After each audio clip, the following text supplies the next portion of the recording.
Questo è un evento molto importante perché appunto ricerca i talenti dei giovani.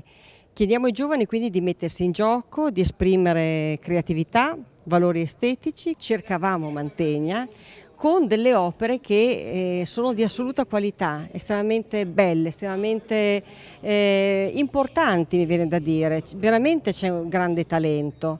Mi è piaciuto che i giovani abbiano partecipato, numerosissimi, e abbiano colto questa nostra richiesta di mettersi in gioco, di spendersi, di regalarci il loro punto di vista e la loro creatività. Sono arrivate 303 opere, delle quali ne abbiamo selezionate una sessantina tra quadri di pittori contemporanei e fotografia.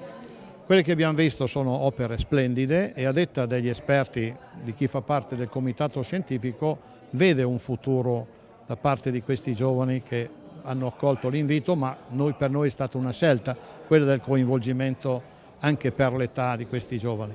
L'impegno che abbiamo fatto come Camera di Commercio anche quest'anno è stato notevole, primo per dare continuità, perciò mantenere l'impegno, secondo perché il turismo anche a Mantova lo devi lanciare e promuovere anche e soprattutto con queste affinità tra i palazzi, cioè l'arte, la storia, la cultura. Si è convenuto attribuire il primo premio sezione pittura della seconda edizione del premio Mantegna Cercasi a Enrico Minguzzi con l'opera L'Attesa. È un paesaggio, la base di partenza è questa chiaramente, e che fa sì che abbia una propria caratteristica, è magari la tecnica pittorica che utilizzo, dove ci sono questi strati di colore molto sottili e leggeri che si vanno sommando, che sono queste geometrie che si inseriscono all'interno di una situazione più o meno naturale, per cui diciamo che creano una sorta di disorientamento e di spaesamento nel soggetto che appunto osserva.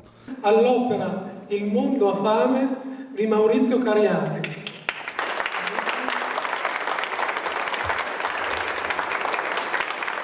Il pane esce fuori, proprio crea con l'osservatore un dialogo diretto, quindi proprio il pane c'è questa tensione, quindi esce proprio fuori, quindi è quasi tridimensionale, che poi di lato si vede il volume realistico del pane. Sandra Miranda Pattini è vincitrice esequo del primo premio. Le motivazioni sono per il colpo d'occhio mostrato nell'individuazione del soggetto, per la difficoltà oggettiva dell'inquadratura, per aver ottenuto, senza l'ausilio di tecnologie, un'immagine fortemente evocativa e accattivante. Viene premiata Barbara Nati per la straordinaria capacità tecnica unita a creatività e inventiva che le consentono di dar corpo al sogno e all'immaginazione, dando vita di fatto a inediti modelli iconografici che spaziano in un'affascinante e misteriosa dimensione atemporale. Brava!